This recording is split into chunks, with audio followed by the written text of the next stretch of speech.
Olá, meu povo! Sou eu aqui de novo, o Dalo, e vim mais uma vez fazer um podcast para vocês. E este podcast é o segundo sobre a Bíblia. Nós começamos a ler a Bíblia num podcast anterior e hoje daremos continuidade. Lembrando que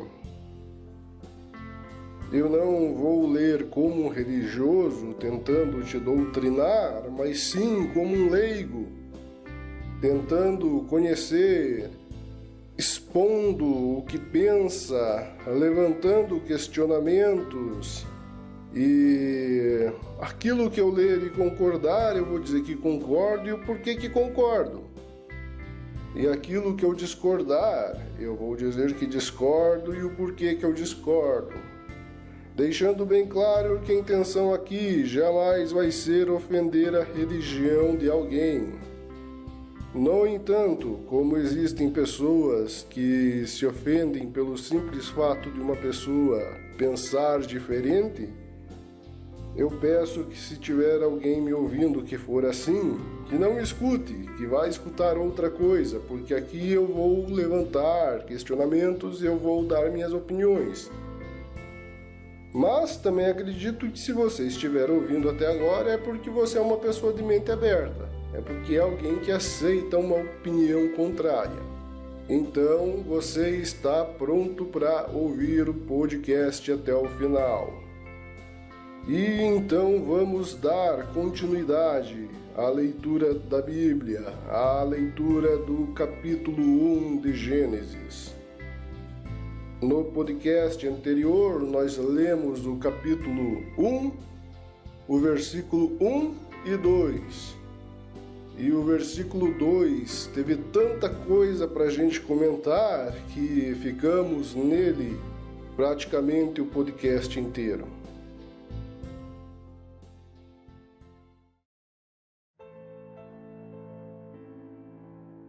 Gênesis, capítulo 1, versículo 2.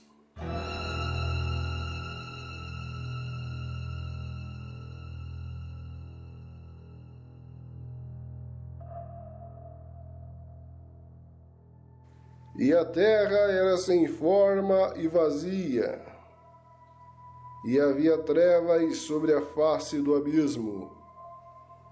E o Espírito de Deus se movia sobre a face das águas. Então, gente, falemos muito sobre esse versículo 2 no podcast passado, mas ficou ainda algo para trás. Algo que eu só me dei conta depois que já havia encerrado o podcast. E que eu quero comentar aqui com vocês. O versículo encerra dizendo que o Espírito de Deus se movia sobre a face das águas. Logo, chegamos à conclusão de que Deus tem um Espírito, mas Deus não é um espírito, ou pelo menos não é apenas um espírito. O Deus da Bíblia, logicamente, não estou falando de outros deuses das outras religiões ou de outros livros sagrados. E por que nós concluímos isso? Porque se Deus fosse um espírito, o texto não precisaria dizer que o Espírito de Deus se movia, mas diria diretamente que o próprio Deus se movia. O texto não diz que o Deus próprio se movia, mas que o Espírito dele se movia. Logo, Deus tem um espírito, e um espírito, seja ele uma entidade, ou um pneuma, no caso um vento, um fôlego, seja como for, precisa habitar em algo. Se Deus é algo no qual habita um espírito, se Deus tem um espírito, o que Deus seria? Teria Deus um corpo para esse espírito poder habitar neste corpo? Porque dizer não, Deus é um espírito que tem um espírito, não faz sentido um espírito habitar dentro de um espírito. Mas se há um espírito, então obrigatoriamente tem que haver um corpo. Seja o espírito uma entidade ou um vento, como eu já falei. Então, como seria este corpo de Deus? Qual seria a forma? Seria um corpo físico? E este corpo seria corpo de um homem ou de uma mulher, macho ou fêmea? O que define o sexo, não o gênero da pessoa, mas o sexo, é o órgão sexual. Teria Deus um órgão sexual? Mas o órgão sexual no corpo tem duas funções. Uma delas é reproduzir-se, é a reprodução, e a outra é urinar, eliminar substâncias do organismo de forma líquida. Deus se reproduz? Pelo pouco que a gente leu até agora de Gênesis, deu para perceber que Deus não é um ser que se reproduz, mas um ser que cria. Ele cria através da palavra.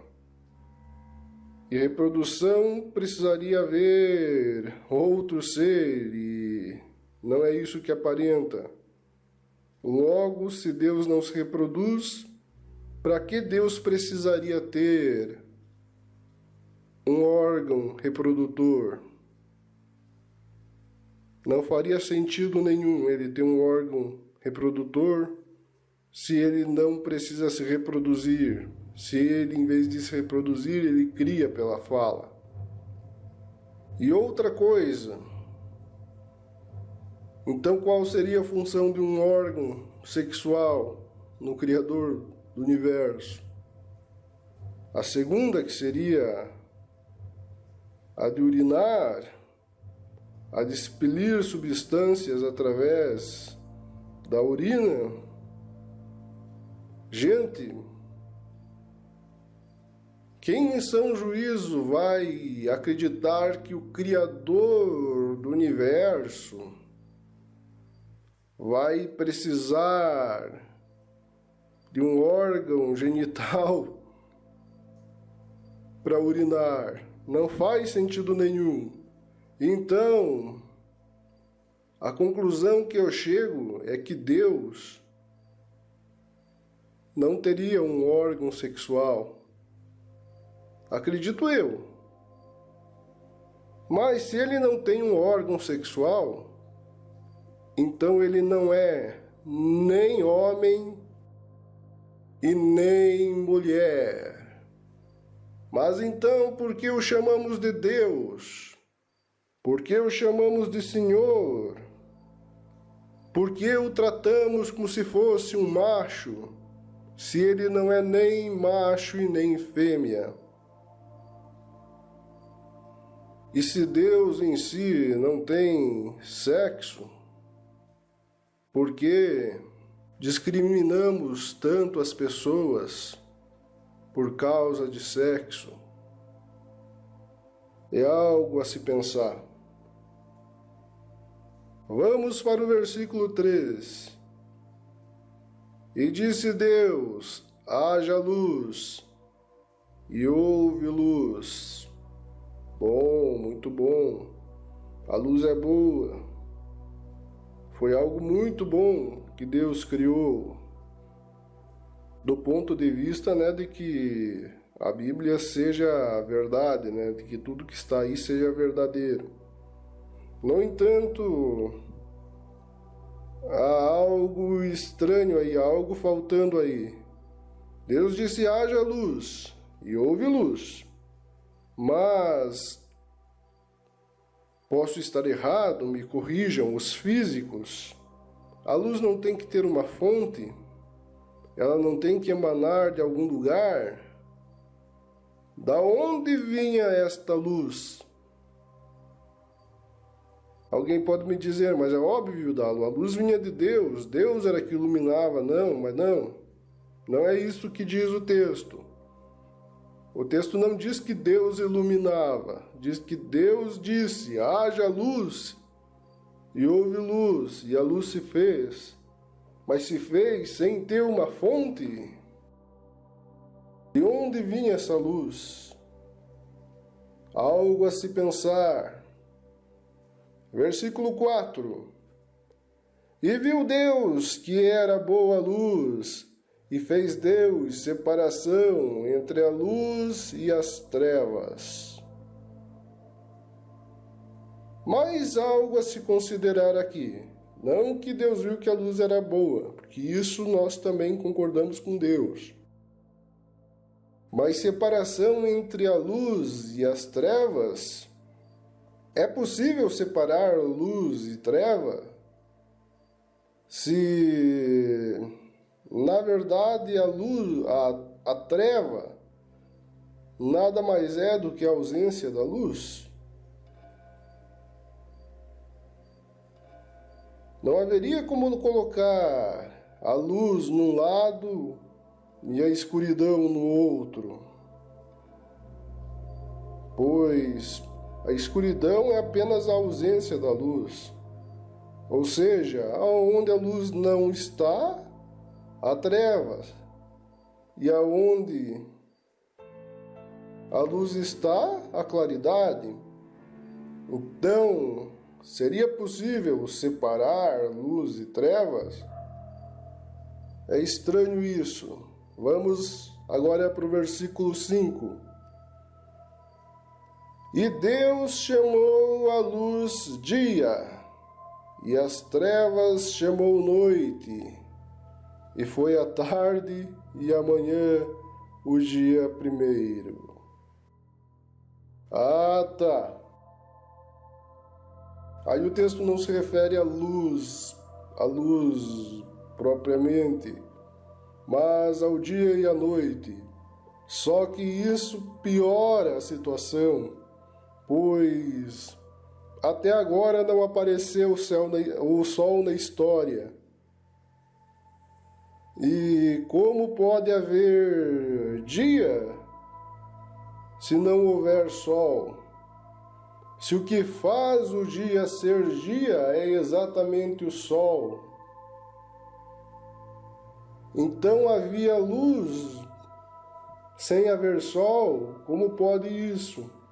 Então o dia, segundo a Bíblia, independe do sol? Como pode haver dia sem sol? E algum engraçadinho pode dizer: ah, mas e quando está nublado? Até mesmo quando está nublado, a gente sabe que, embora a gente não esteja vendo o sol está lá acima das nuvens e por isso é dia. Mas aí Deus está apresentando dia e noite sem sol. Aí não é o movimento da terra e a luz do sol, é o dia sem sol. A existência de dia e de noite independente de sol, isso se choca terrivelmente com a ciência. Isso é incompreensível e inaceitável, essa ideia. Pois até mesmo os terraplanistas, eles entendem e não questionam que o dia é dia porque o Sol está passando por cima da Terra naquele momento. Até mesmo a ideia radical dos terraplanistas aceita o Sol como sendo o criador do dia. Mas aí a Bíblia diz então que há dia sem haver sol. Muito estranho isso. Algo que se choca frontalmente com a ciência, a lógica e a razão. Agora é o 6. E disse Deus: haja uma expansão no meio das águas, e haja separação entre águas e águas. Vamos ver do que está falando. 7.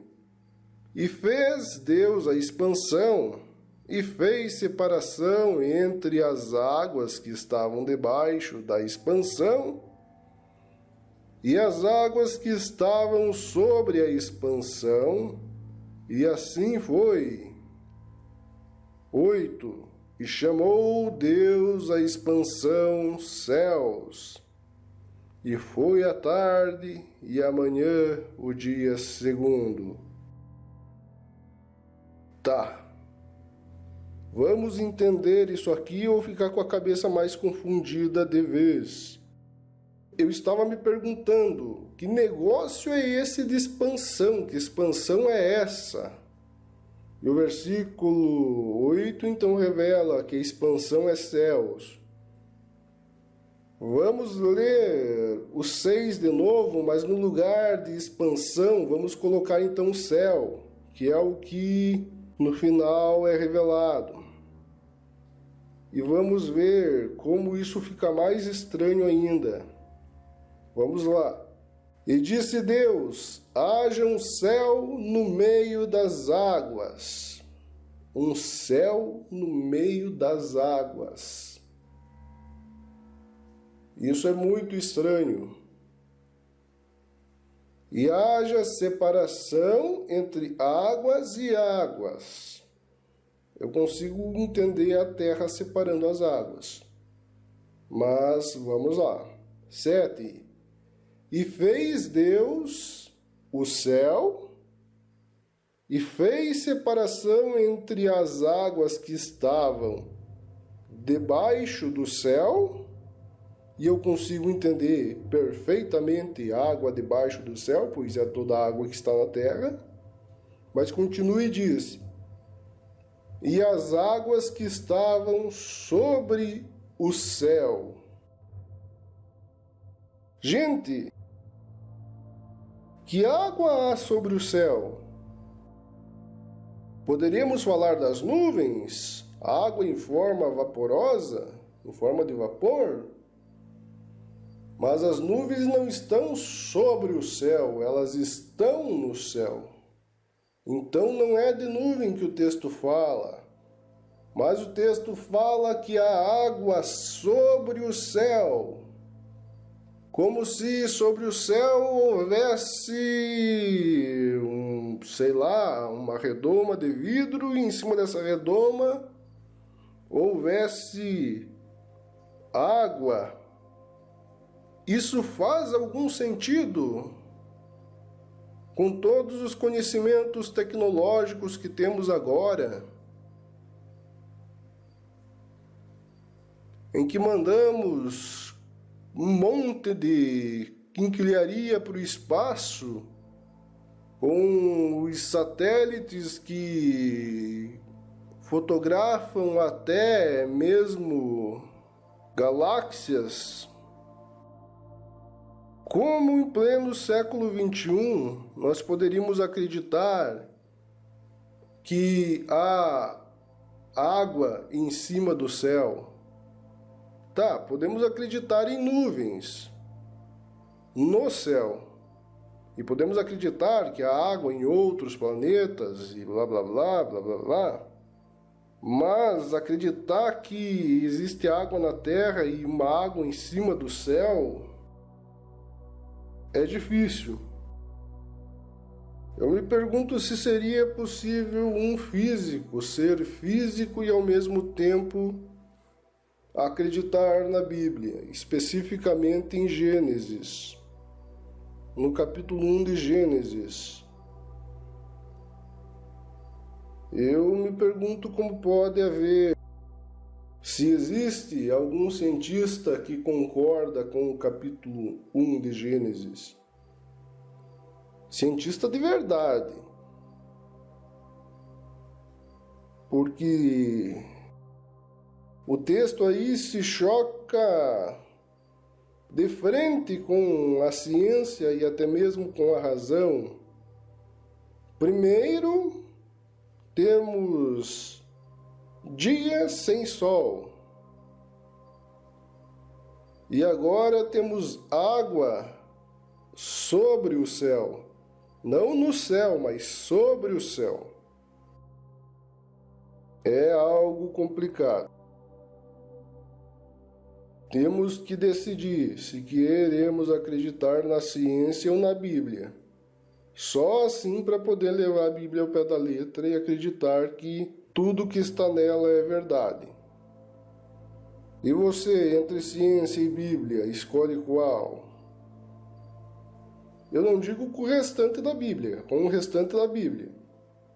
Mas a Bíblia, específico no Gênesis 1, ou a gente fica com a ciência ou fica com a Bíblia. Não só com a ciência, mas com a própria razão, pois não é questão de ciência, dia sem sol, é questão de lógica racional. Vamos lá. Esse é o segundo dia. Vamos ler o versículo 9. E disse Deus: ajuntem-se as águas debaixo dos céus num lugar, e apareça a porção seca. E assim foi. Até aí, tudo bem. A água dominava tudo, não havia ainda terra. E Deus disse, então apareceu a terra. Só que esse texto fica incompleto, porque diz que apareceu a terra seca, né?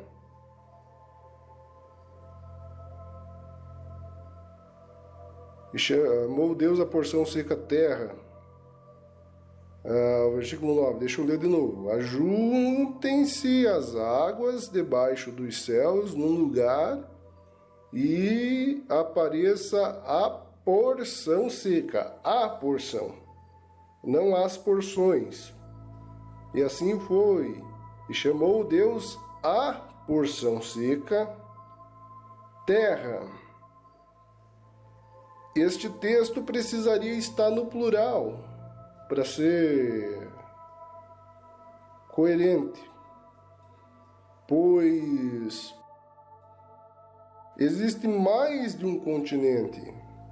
Apareceu não apenas uma porção seca, mas apareceu várias porções secas. Várias também porque além dos continentes a gente pode citar as ilhas. Então, para esse texto ficar coerente, só se a gente puxar a teoria da Pangeia. Ou seja, que no início não havia continentes, havia um único continente que depois se separou. Tá, o texto fica coerente do ponto de vista da Pangeia. Vamos aceitar que o texto se referia à Pangeia, que havia apenas um continente e não vários.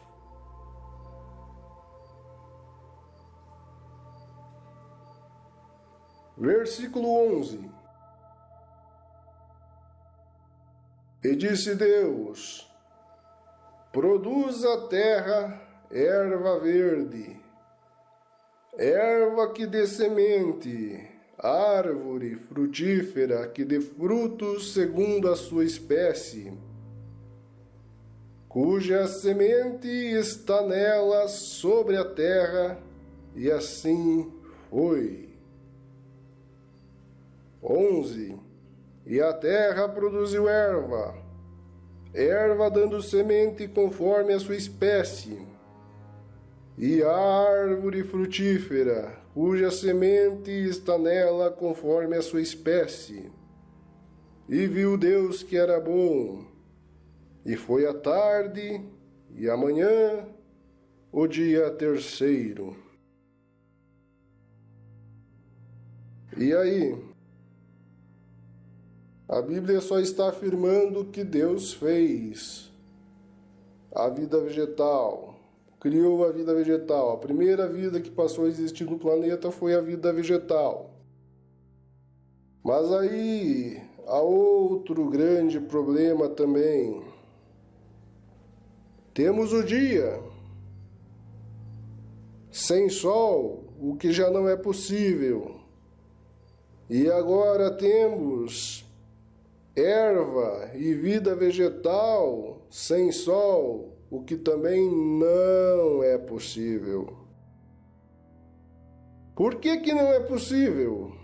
Porque qualquer botânico sabe que as plantas precisam da luz solar para fazer a fotossíntese.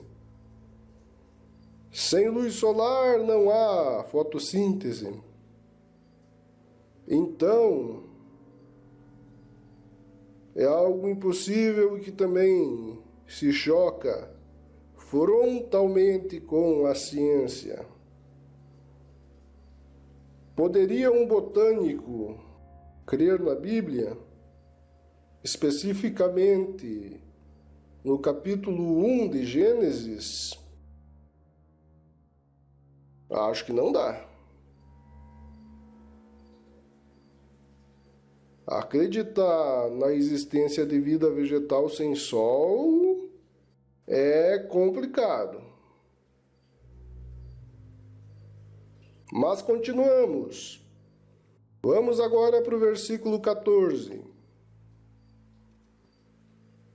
E disse Deus: haja luminares na expansão dos céus, para haver separação entre o dia e a noite, e sejam eles para sinais e para tempos determinados e para dias e anos, e sejam para luminares na expansão dos céus, para iluminar a terra. E assim foi. E fez Deus os 2 grandes luminares, e o luminar maior para governar o dia, e o luminar menor para governar a noite. E fez as estrelas. Gente, então, só aqui aparece o Sol, e o Sol que nós sabemos que é o centro do nosso sistema solar, né? Por isso o nome já diz sistema solar. Aqui aparece apenas como uma mera lâmpada, criada para iluminar o dia. E a Lua, que nós também sabemos que é imensa, aqui se reduz também a apenas uma lâmpada para iluminar a noite. E as estrelas, o que dizer das estrelas? Nós sabemos, através das descobertas da ciência, que o Sol é apenas mais uma estrela no universo.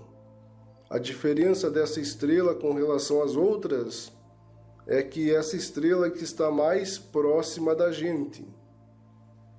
Apenas 8 minutos na velocidade da luz. E por isso ela é maior e brilha e tudo mais. Mas que existem estrelas no universo a até 5 vezes maiores do que o nosso Sol. O nosso Sol, dentro do nosso Sol, sim, falando em proporção, caberiam mais de 200 planetas Terra. Mais de 200 planetas Terra caberiam dentro do nosso Sol. E existem no universo estrelas 5 vezes maiores que o nosso Sol.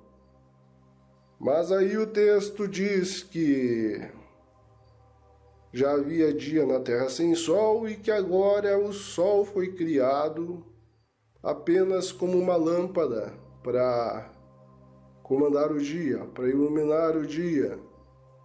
O Sol, em toda a sua grandeza, na Bíblia é reduzido a uma lâmpada.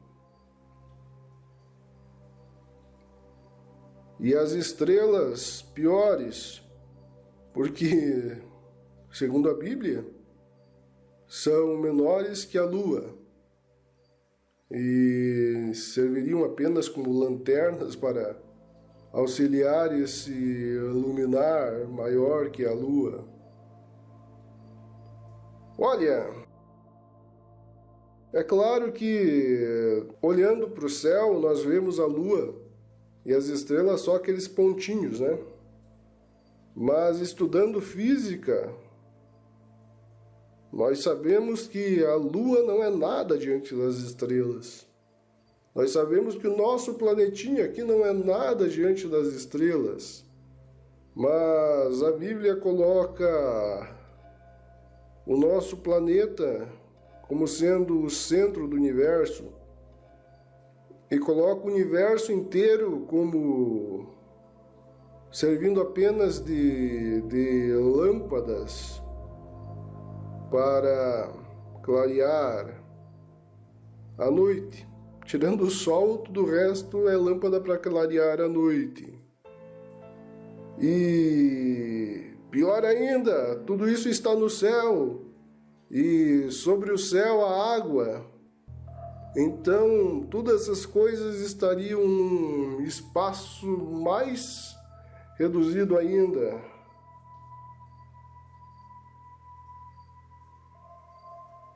Olha, gente, até aqui a conclusão que eu chego é que Gênesis, analisando Gênesis, a gente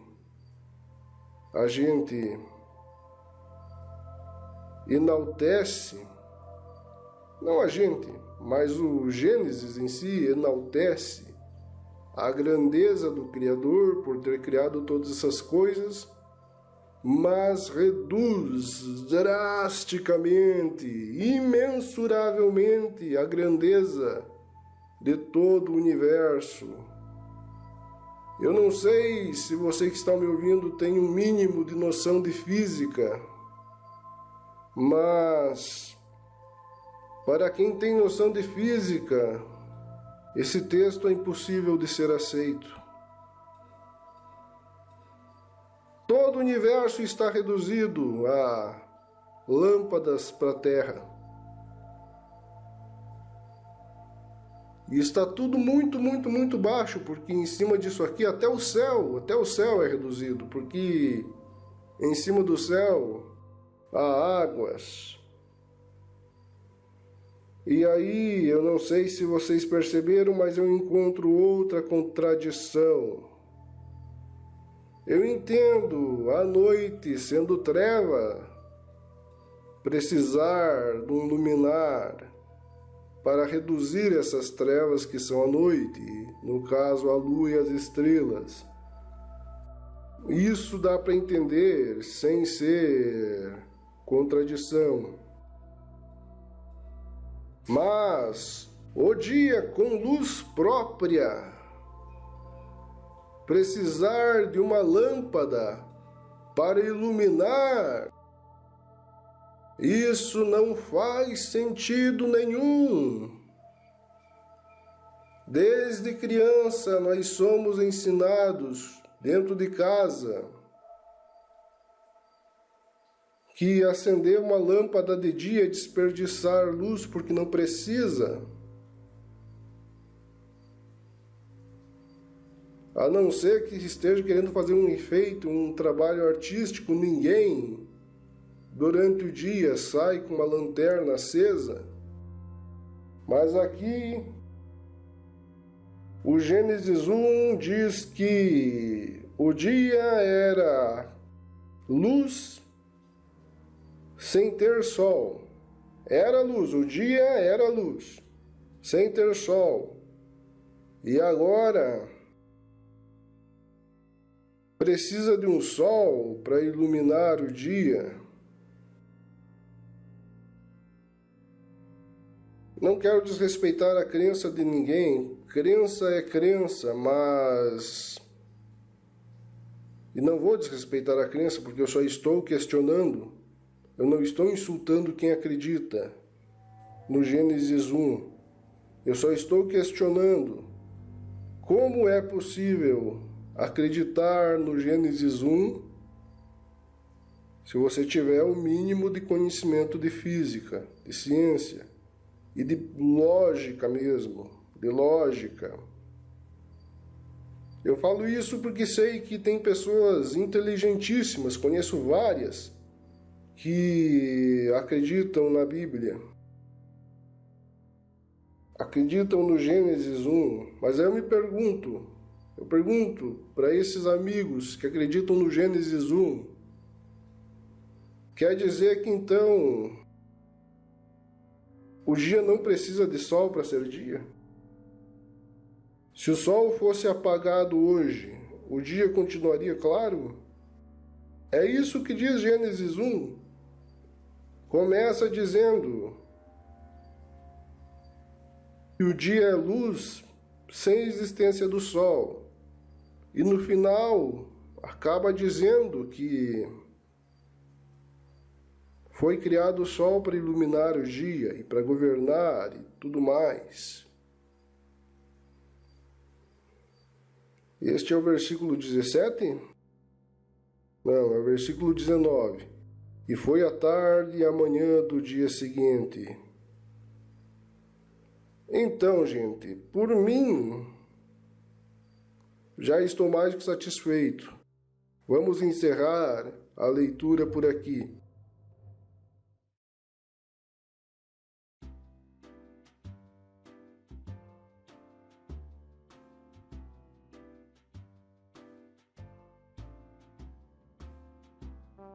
Hoje, neste podcast, mas vamos continuar lendo a Bíblia por tempo indeterminado e, se der tudo certo, até o final, nos próximos podcasts.